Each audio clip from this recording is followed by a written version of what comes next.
Hello नमस्कार दोस्तों इस वीडियो में हम पढ़ने वाले हैं पाइथन में डेटा टाइप्स क्या होता है। इससे पहले जो मेरा वीडियो था वो था वेरिएबल्स पे। तो वेरिएबल्स का मतलब बेसिकली वहां पे ये होता था डैट कि वो एक just kind of a container था जिसमें आप किसी भी वैल्यू को आप स्टोर करते हो। तो अब यहाँ बात आती है कि वो जो हम वैल्यू स्टोर करते हैं कंटेनर में वो वैल्यू किस टाइप का है। मीन्स वो एक स्ट्रिंग है, वो एक नंबर है, वो एक फ्लोट है, वो एक लिस्ट है, टपल है, मीन्स क्या है, मतलब किस टाइप की जो वैल्यू होगी that is called the data types.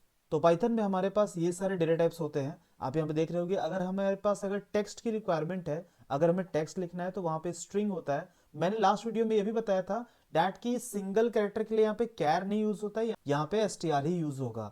उसके बाद अगर हम बात करते हैं न्यूमेरिक टाइप्स की, न्यूमेरिक मतलब होता है नंबर। तो नंबर्स के लिए यहाँ पे इंटीजर, फ्लोट और कॉम्प्लेक्स यूज होता है। बात हम करते हैं सीक्वेंस टाइप्स की। सीक्वेंस टाइप का मतलब बेसिकली ये होता है कि अगर आपका डेटा किसी पर्टिकुलर सीक्वेंस को फॉलो कर रहा है, राइट, तो उसे हम कहते हैं सीक्वेंस टाइप्स।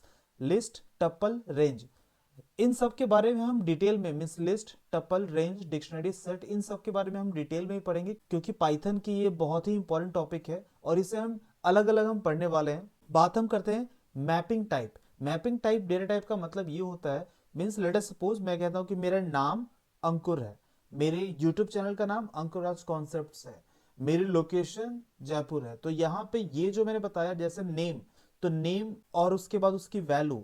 तो अगर इस टाइप का आपके पास डेटा है जैसे मेरा फोन नंबर तो x y z something, okay, तो यहाँ पे ये जो मैंने बताया कि मीन्स डेटा और उसकी वैल्यू, ये जो इस तरीके से हम जब डेटा को स्टोर करते हैं तो उसे हम डिक्शनरी कहते हैं। डिक्शनरी के बारे में भी हम पढ़ने वाले हैं बाद में।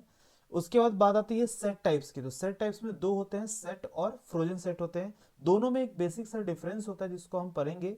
और ये जो सेट होता है वो लिस्ट, टपल, रेंज की तरह ही होता है, बट एक बेसिक सा डिफरेंस होता है। वो डिफरेंस क्या होता है वो अभी हम देखेंगे। नेक्स्ट हम बात करते हैं बुलियन टाइप्स की। तो बुलियन टाइप मतलब ये होता है कि डेटा आपका अगर 0 या 1 के फॉर्म में है तो उसको हम बुलियन कहते हैं, या ट्रू या फॉल्स को भी आप बुलियन टाइप्स कहते हो। उसके बाद हम बात करते हैं बाइनरी टाइप्स की। तो बाइनरी टाइप्स में हमारे पास होता है बाइट्स, बाइट एरे और मेमोरी व्यू।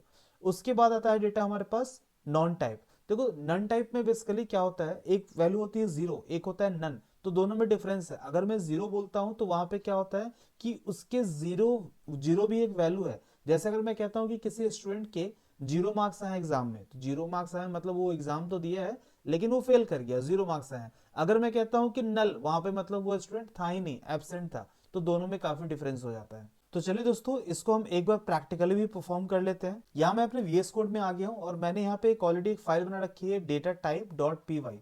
फाइल बनाने के लिए मैंने आपको बताया था कि यहाँ पे आपको ये न्यू पे क्लिक करना है। न्यू पे क्लिक करोगे तो यहाँ पे आपके पास फाइल नेम आपको एंटर कर देना है, data type dot p y. तो यहाँ पे ऑलरेडी फाइल बनी हुई है। तो मैं यहाँ पे क्या करता हूँ, देखो ये सारे डेटा टाइप तो मैं आपको, जितने मैंने भी आपको लिस्ट बताई है सारा तो मैं यहाँ पे डिक्लेयर नहीं कर सकता हूँ, बट कुछ मैं आपको बताऊंगा अभी। और बाकी क्या है कि इंडिविजुअली हम सबके बारे में बाद में हम डिस्कस करेंगे। जैसे मैं बात करता हूँ स्ट्रिंग के लिए, तो स्ट्रिंग बेसिकली आप कुछ भी ले सकते हो, जैसे name equals to Python, right. तो यहाँ पे क्या है कि ये एक स्ट्रिंग टाइप का होगा। अगर आपको टाइप चेक करना है तो आप प्रिंट, और यहाँ पे टाइप भी आप चेक कर सकते हो। तो मैं नेम को अगर चेक करूंगा कि नेम किस टाइप का है तो आपको डेटा टाइप यहाँ पे दिख जाएगा। तो यहाँ पे आया क्लास str, मतलब यहाँ पे ये हुआ कि ये जो नेम वेरिएबल है इसका डेटा टाइप क्या है, स्ट्रिंग है। इसी तरीके से अगर मैं बात करता हूँ, लेट्स सपोज मैं लिखता हूँ एज इक्वल्स टू 90, और यहाँ पे मैं अगर इसको प्रिंट करता हूँ और मैं यहाँ पे लिखता हूँ एज, तो मैं इसको फिलहाल कमेंट कर देता हूँ। तो जब मैं स्प्रिंट एज को प्रिंट करूंगा तो आपको देख रहा हूँ यहाँ पे 90 आ रहा है। और इसका अगर मैं टाइप चेक करता हूँ तो ये यहाँ पे आ जाएगा इंट। इसका मतलब ये हुआ कि एज जो है उसका डेटा टाइप क्या है, इंट। अगर मैं यहाँ पे 90.89 लिख देता हूँ, जो कि किसी का एज होता नहीं है, बट चलो ठीक है देख लेते हैं। तो यहाँ पे ये क्या होगा, ये फ्लोट हो जाएगा, राइट।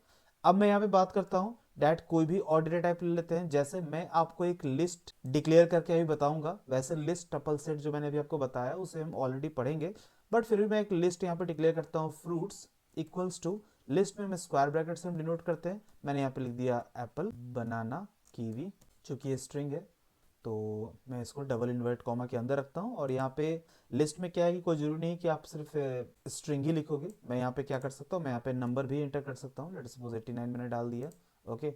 अब मैं इसका टाइप चेक करता हूँ, प्रिंट टाइप ऑफ फ्रूट्स। तो जब मैं इसका टाइप चेक करूंगा तो ये लिस्ट आ जाएगा। इसी प्रकार हमारे पास लिस्ट, टपल, सेट, डिक्शनरी ये सारे होते हैं। लेकिन यहाँ पे अब हम इस चीज को हम डिस्कस करेंगे बाद में। अभी यहाँ पे हम देखते हैं एक और बुलियन टाइप था आपके पास, मैं इसको कमेंट करता हूँ और यहाँ पे लिखता हूँ late us suppose that exam पास। तो भाई एग्जाम पास एक मैंने वेरिएबल लिया है, तो या तो यस या तो नो में ही आंसर होगा, तो मैं यहाँ पे लिखता हूँ ट्रू, राइट। और यहाँ पे इसको मैं प्रिंट करता हूँ इसका डेटा टाइप, तो मैं यहाँ पे लिखता हूँ टाइप, डेटा टाइप चेक करने के लिए टाइप और फिर एग्जाम और पास, राइट। अगर मैं इसको रन करूंगा तो ये बूल आ रहा है, ओके। और यहाँ पे अगर मान लो मैं यहाँ पे लिखता हूँ 0, है ना, तो हम देखें क्या ये 0 1 कोई बूल ले रहा है क्या। ये देखो इंट आ गया, मतलब यहाँ पे ये हुआ कि पाइथन में अगर आपको बूलियन वैल्यू लेनी है तो आपको ट्रू या फॉल्स ही लिखना होगा। आप 0 या 1 मत लिखना, क्योंकि 0 1 लिखने पे वो इंटीजर के फॉर्म में उसको समझ जाता है ये, राइट। तो ये बूलियन भी आपको समझ में आया। तो ये बेसिकली मैंने कुछ आपको डेटा टाइप्स बताया, बाकी जो डेटा टाइप्स है उसे हम डिटेल में पढ़ेंगे। अभी हम बात करते हैं पाइथन में नेक्स्ट टॉपिक की। नेक्स्ट टॉपिक है हमारे पास पाइथन नंबर्स। तो नंबर्स की अगर हम बात करें तो नंबर्स बेसिकली 3 तरह के होते हैं, इंटीजर, फ्लोट और कॉम्प्लेक्स। इंटीजर अभी आपने देखा 1 2 3 4। इंटीजर का मतलब 0 1 2 मीन्स नेगेटिव, पॉजिटिव और जीरो तीनों होता है। तो यहाँ पे आप कोई भी नेगेटिव नंबर, पॉजिटिव नंबर और जीरो आप लोगे तो वो इंटीजर ही कहलाएगा। फ्लोट में बेसिकली डेसिमल वैल्यूज होते हैं, जैसे 2.8 2.87 कुछ भी आप ले सकते हो। और थर्ड होता है आपका कॉम्प्लेक्स। कॉम्प्लेक्स मतलब कॉम्प्लेक्स नंबर आपने जब 11th क्लास में पढ़ा होगा तो वहां पे आयोटा का कॉन्सेप्ट आता है, जहां पे आयोटा की वैल्यू होती है √(-1). लेकिन यहाँ पे आई हम यूज नहीं करते, यहाँ पे हम लिखते हैं जे। जे की वैल्यू अगेन यहाँ पे √(-1) ही होती है। अब मैं इसको क्या करता हूँ, परफॉर्म करके आपको दिखाता हूँ। कॉम्प्लेक्स नंबर को समझने के लिए आप कोई भी एक वेरिएबल ले लो, x equals to let us suppose 2 + 7j। अब मैं इसकी टाइप को चेक करता हूं कि इसके टाइप क्या आ रहा है, तो type of x, right. Run करते हैं, ये आ रहा है क्लास कॉम्प्लेक्स, मतलब ये जो नंबर है, मतलब ये जो वेरिएबल x है वो कॉम्प्लेक्स टाइप का है। अगर यहाँ पे मैं देखो, मैं 2 और प्लस को हटा देता हूँ, सेव करता हूँ और रन करता हूँ, तो भी आ रहा है क्लास कॉम्प्लेक्स। तो मतलब आपको ये समझ में आ गया, अगर हमने j लगा दिया मतलब ये कॉम्प्लेक्स नंबर के फॉर्म में कन्वर्ट हो गया। तो पाइथन नंबर्स में ये 3 होते हैं बेसिकली, इंटीजर, फ्लोट और कॉम्प्लेक्स। चलिए हम थोड़ा सा फ्लोट के बारे में देख लेते हैं। फ्लोट में बेसिकली मैंने आपको ये बताया कि फ्लोट में डेसिमल नंबर होते हैं। तो अगर मैं लिखता हूँ y इक्वल्स टू 99 पॉइंट, आप कोई भी बड़ा सा बड़ा नंबर आप यहाँ पे लिख दो, कोई इशू नहीं है। और यहाँ पे इसकी टाइप को आप चेक कर लो, तो टाइप ऑफ y अगर आप चेक करोगे तो ये आ जाएगा आपके पास फ्लोट। मैं बात करता हूँ इंटीजर की। जैसे इंटीजर मैंने कहा आपको कि इंटीजर पॉजिटिव, नेगेटिव और जीरो तीनों होता है, तो मैं यहाँ पे y इक्वल्स टू -78 लेता हूँ, राइट। और यहाँ पे मैं y को चेक करता हूँ कि y का डेटा टाइप क्या है, तो यहाँ पे आ रहा है आपके पास इंटीजर। मतलब ऐसा नहीं कि नेगेटिव नंबर है तो वो नेगेटिव इंटीजर ऐसा लिखा हुआ आएगा, तो ऐसा कुछ भी नहीं है। क्योंकि डेटा टाइप की बात करें तो हमारे पास 3 होते हैं नंबर्स में, इंटीजर, फ्लोट और कॉम्प्लेक्स। तो होपफुली आपको ये पाइथन नंबर्स और पाइथन डेटा टाइप्स आपको समझ में आ गया होगा। नेक्स्ट जो हमारा टॉपिक है वो है रैंडम नंबर। तो पाइथन में अगर आपको रैंडम नंबर जनरेट करना है तो यहाँ पे इसकी एक लाइब्रेरी है रैंडम, जो कि आपको इंपोर्ट करना होगा। और इंपोर्ट करने के लिए बस आपको लिखना है print random dot rand range. तो इसका मतलब ये हुआ कि ये जो रैंड रेंज है ये एक फंक्शन है जो कि रैंडम लाइब्रेरी में डिफाइन है, राइट। तो यहाँ पे रैंड रेंज और 1,10 लिखा हुआ है, मतलब ये 1 से लेके 10 के बीच में कोई भी नंबर जनरेट करके आपको देगा। तो चलिए इसको थोड़ा सा हम प्रैक्टिकली परफॉर्म करके देखते हैं कि क्या ये वाकई में रैंडम नंबर जनरेट करके देता है क्या। इसके लिए हम अपने VS कोड में आते हैं और यहाँ हमें सबसे पहले ये करना होगा कि हमें यहाँ पे रैंडम लाइब्रेरी को इंपोर्ट करना होगा। तो इंपोर्ट रैंडम, ये मैंने रैंडम को इंपोर्ट कर लिया है। अब इसको हम यूज करते हैं।